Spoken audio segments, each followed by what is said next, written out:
శ్రీమాత్రి నమః. శ్రీ లలితా సహస్రనామంలో 953 నామము సర్మదా. ఈ నామానికి అర్థం ఏంటి అంటే సుఖమును శాంతిని ఇచ్చునది అని అర్థం. అమ్మవారు తనని స్మరించి ఆరాధించే భక్తులకు సుఖశాంతులను ప్రసాదిస్తూ ఉంటుంది. ఆ తల్లి ప్రసాదించే సుఖము శాంతి ఈ మామూలు ప్రాపంచకమైనవి కావు. ప్రాపంచకమైన సుఖము శాంతి అశాశ్వతములు, క్షణికాలములు మాత్రమే ఉంటాయి అవి. కానీ ఆ పరమేశ్వరి ప్రసాదించే సుఖము శాంతి అలౌకికమైనవి, ఎప్పటికీ ఆ సాధకునితో ఉండిపోతాయి అన్నమాట. ప్రతి మానవునికి జీవితంలో సుఖశాంతులు ఉంటే చాలు. భగవంతుడు ప్రసాదించిన మానవ జన్మను అతను ఎంతో ఆనందంగా గడపగలుగుతాడు. ఈ రెండూ లేకపోతే ఎన్ని ఆస్తిపాసులు, అనంతమైన తరగని సంపద ఉన్నా కూడా అతనికి జీవితం అంతా అశాంతే మిగులుతుంది. ఇంటిలో డబ్బులు కుప్పలు కుప్పలుగా మూలుగుతున్నవాడు దానిని ఎవరు దొంగలిస్తారు అని అశాంతితో గడపడం, పగలంతా కాయకష్టం చేసినవాడు రోడ్డుపైన మండుటెండలో ఒక పక్కన పడుకుని హాయిగా నిద్రించడం మనకు తెలుసు కదా. అందుకే వేద విధులైన పండితుల ద్వారా పఠింపబడే శాంతి మంత్రములు సమాజంలో, దేశంలో శాంతిని, సౌభాతృత్వాన్ని పెంపొందిస్తూ ఉంటాయి. ఉపనిషత్తుల్లో పేర్కొనబడిన శాంతి మంత్రములు ఏంటి అంటే ఓం శంనో మిత్ర శంనో వరుణ ఓం శంనో భవత్యర్మ శంనో ఇంద్ర బృహస్పతి శంనో విష్ణురుక్రమ నమో బ్రాహ్మణో నమో వాయు త్వమేవ ప్రత్యక్షం బ్రహ్మాసి త్వమేవ ప్రత్యక్షం బ్రహ్మ వదిష్యామి ఋతుం వదిష్యామి సత్యం వదిష్యామి తన్మావతు తద్వక్షాఖరమవతు అవహతు మాం అవహతు మక్తారం ఓం శాంతి శాంతి శాంతి.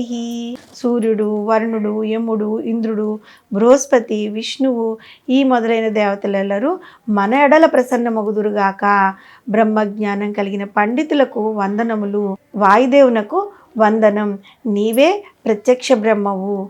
నేను బ్రహ్మమునే పలికెదను, సత్యమునే పలికెదను. సత్యము బ్రహ్మము నన్ను రక్షించుగాక. నా గురువును సంరక్షకులను రక్షించుగాక.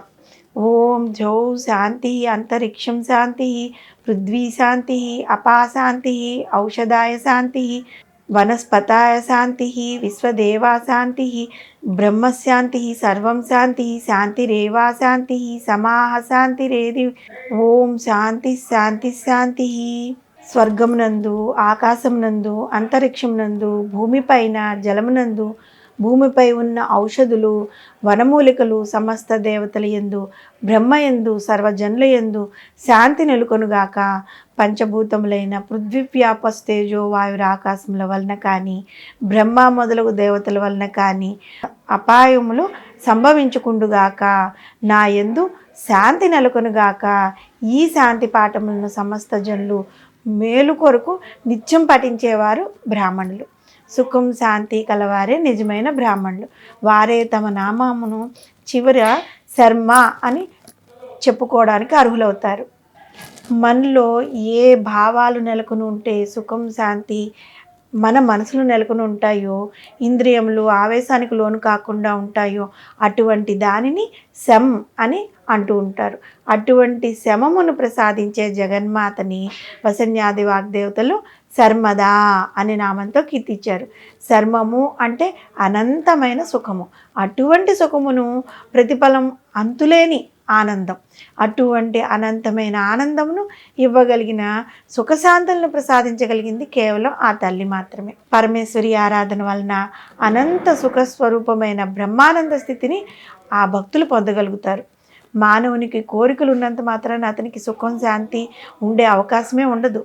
తీరిన కోరికలు మాయమైపోతాయేమో కానీ ఇంకా కొత్త కోరికలు ఉంటాయి. ఆ తీరని కోరికలు తీరుతాయో లేదో అన్న అశాంతి అతని మనసుని పట్టి పీడిస్తూనే ఉంటుంది.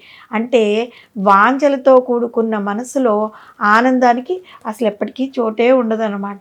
కేవలం వాంఛారహితమైన మనసు మాత్రమే సుఖమును శాంతిని పొందటానికి అర్హత కలిగి ఉంటుంది. అట్టి సుఖానందమును, చిదానందమును, బ్రహ్మానందమైన మోక్షమును ప్రసాదించగలిగింది సాక్షాత్తు ఆ లలితా త్రిపుర సుందరి ఒక్కటే. అశాశ్వతములు, క్షణికములు, దుఃఖభరితములు అయిన ప్రాపంచకమైన సుఖము శాంతులతో జీవితం అంతా బాధపడే కన్నా అలౌకికమైన సుఖమును శాంతిని ప్రసాదించి మనకు ప్రసాదించిన మానవ జీవితమును ధన్యం చేసుకోగల ఆ జగన్మాతని మనం సర్మదా అనే నామంతో పూజిస్తూ ఉన్నట్లయితే ఆ తల్లి దయ వల్ల మనకి నిత్యము శాంతి, సుఖము అనేవి లభిస్తాయి. అయితే మనము కోరికల్ని దూరం పెట్టాలి. ఒక కోరిక తర్వాత ఒక కోరిక వస్తూనే ఉంటుంది. వాటిని దరికి చేరనీయకుండా మనం గనక మన దృష్టిని అమ్మవారి మీద పెట్టినట్లయితే అమ్మవారు మనకి సుఖమును, శాంతిని ప్రసాదిస్తుంది. శ్రీమాత్రే నమః.